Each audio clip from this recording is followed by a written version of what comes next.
Hey guys, Kev here, and I am going to do a disassembly of this knife right here. This is the Berg Blades Mini Slim. So I just got this in trade for one of my nimbles, and I pretty much got it just to move it along in a trade or whatever, and it's just got a little bit of grit in there. It feels a little better today, honestly.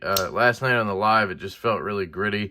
So I figured I'd take it down, see what I can do about it, and go from there. But if anybody's interested in this, it may be gone by now, but who knows? It may be something that sticks around a little bit. If you're interested, this has a Damascus clip and pivot collars, and it is the PVD coated version with the satin blade. I believe it's M390 or 20 CV. Nice little guy. Actually fits my hand pretty well, honestly, and you land right here, so not a bad little guy, just a little too small for me and a little too thick maybe. But let's take it apart. I think we're looking at T8s here for the pivot. Let's see which side. Oh, there we go, came right loose. I usually like to go in from the lock side, put that there. Will that collar fall out? I don't know. And then I think we're looking at, yep, T6 is there, which is kind of sad, but T6. By the way, this is the Journey Tool Co. Tourist driver, and then I have the Get Good Screw Little Beach driver, and my Brian Brown Vulcan driver. Let's see. Yep. Okay. I love this little Good Screw. It just kind of just has the perfect amount of size, torque, spin. Just works really well for me. So I am a fan. All right. Jeez. Okay. So that was the top one. So let's work our way back. I don't know how I would do that, but I'll just leave that one in the frame. Here's our bearings. They look like 5 millimeters. And there we go. That's it. So I don't know if there's any grit in there. This is not coming out. So, oh, there we go. And the collar came with it. So there you go. There's your Damascus pivot collars and everything. Looks pretty clean. So it might just be, maybe it needed lubrication. I don't know. Get a little alcohol here. Tempted to put skiffs in there, but I don't know. I don't plan on keeping the knife. So, you know, doesn't seem like it makes the most sense. But maybe I could put some Gillians in there. I have some of those. These should honestly be fine, you know. Stock bearings aren't the worst. It's just, if I'm going to keep a knife, I'm going to throw some skifferoons in there or something.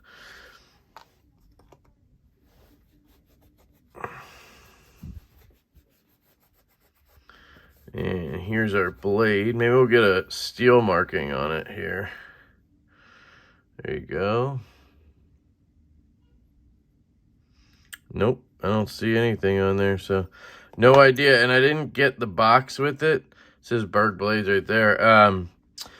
The guy, he threw it away, and he thought this pouch would be better, so he gave it to me with this pouch, which, fair enough, it is a nice pouch, but I would have liked the box. But I guess he's the kind of guy who doesn't keep his boxes, so what are you going to do? There's that screw, and it is the same as the other one, so it's fine. So, I think what I'm going to do is pop this one out as well. I'll probably flip those over. So, let's see what we got. I did get a bunch of skiffs, but I really don't want to waste them on this knife. So, I'm going to grab the Gillians. And I believe one set of these is 5 millimeter and one is 3/16, and then I have 1/4 inch as well. So let's see. So that fits. That fits. That does not.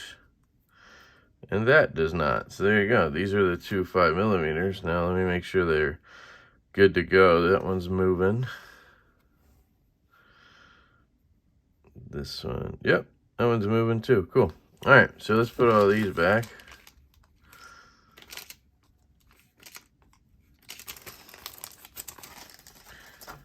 All right, so then we'll try these guys out. So we're gonna put these aside because we might still need it.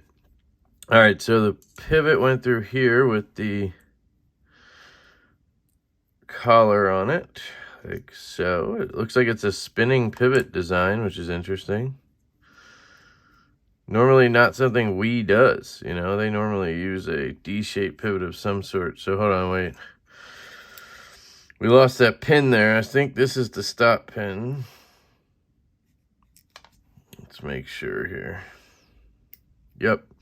And then this little guy is just a locating pin or structural pin. Cool. And then what we're going to do is we're going to take the washer here and we're going to look for a clean side right here, and we're going to put that down. First, I'm going to put a little KPL underneath so it sticks.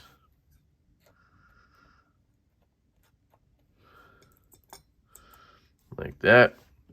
And then I'll put some on there as well.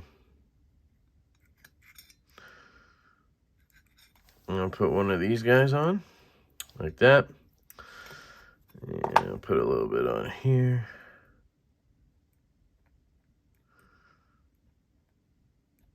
That. Drop that on. And we're going to do the same thing with this washer, so we're going to put a little bit down. Just so it sticks to it, if you know what I mean. This side is the fresh one. And the reason I do that is so that these bearings now have a fresh track. They can wear their own track in, basically. At least on the scale side. And it just makes it so they can be a little smoother.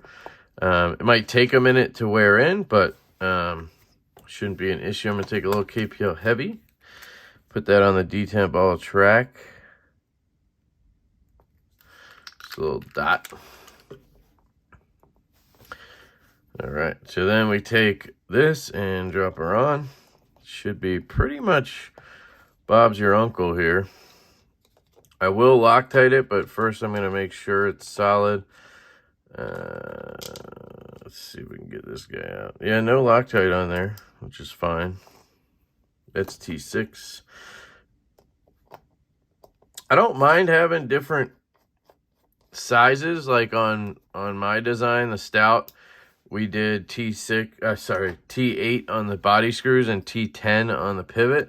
That's fine, but I don't want T6s anywhere near my knife. Especially nowadays, you'd think at this point you'd understand that people just don't like T6, but we continues to do it on knives. Another reason I love this driver, you can just drop it, get it in the head there, and then spin the body of the driver, and it just drives that thing down. Super easy to use. So there we go. Gonna feel how tight it is. It's not tight enough yet. There we go. We are tight. We are dead centered.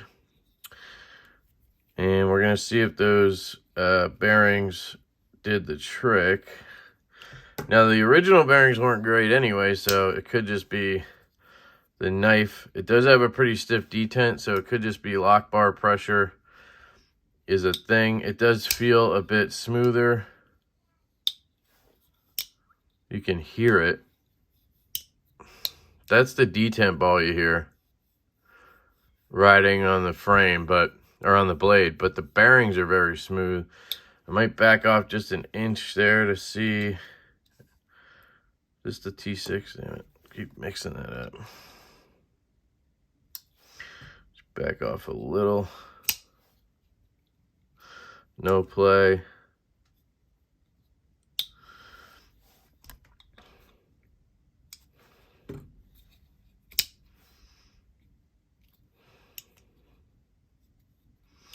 Yeah, I mean, you're not going to get a drop shed action on a knife like this. It's just too small. But it is good action, that's for sure. So I'll probably just leave these in there for hopefully the next person. Hopefully I can move this on. I don't know how popular they are. I kind of thought they were more popular than they were, I guess, but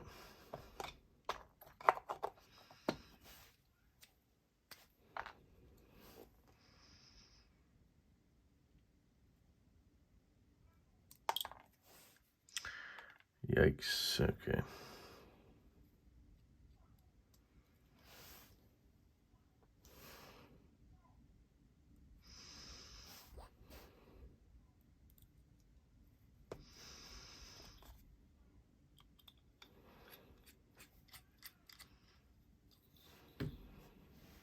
Dead center.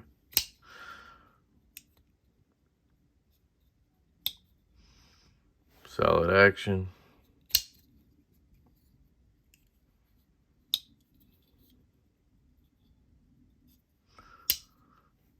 No play of any kind. It does drop to your nail. Smooth shakedown. So it's going to wear that path into the washers. And then at the same time, it'll keep wearing in the D10. I don't think he flipped this many times. He thought the D10 was too strong. I think it's a perfect D10. But it's just, excuse me.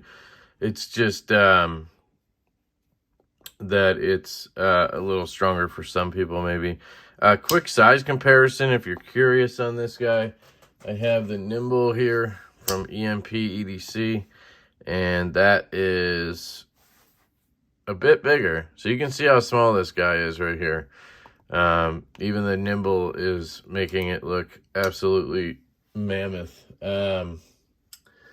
What else do I have small knife wise? I don't have much, guys.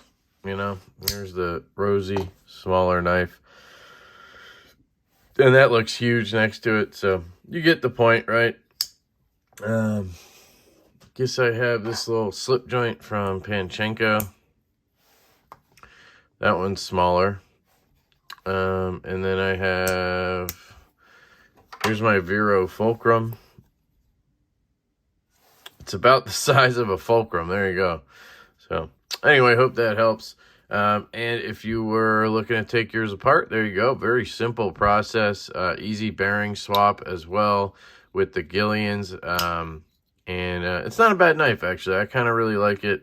So I don't know. Will it stick around? Probably not. But it is a cool one. So that is the Berg Blades Mini Slim Disassembly. Thank you guys for checking it out. Let me know if you have any questions or comments down below. Check out the links down there if you're interested in any of the affiliates I have, or if you just want discount codes, I have those as well. Also, keep your eyes out on our pre-order for the Devo Knives Stout. It's vastly approaching by the time this video posts. So, yeah. Anyway, April 9th, 1 p.m. Eastern for the Stout. And hit me up, I guess, if you're interested in this. And I'll try to let you know below in the description if it's gone already. So, love you guys. Hope you have an absolutely fantastic day. And I will catch you later.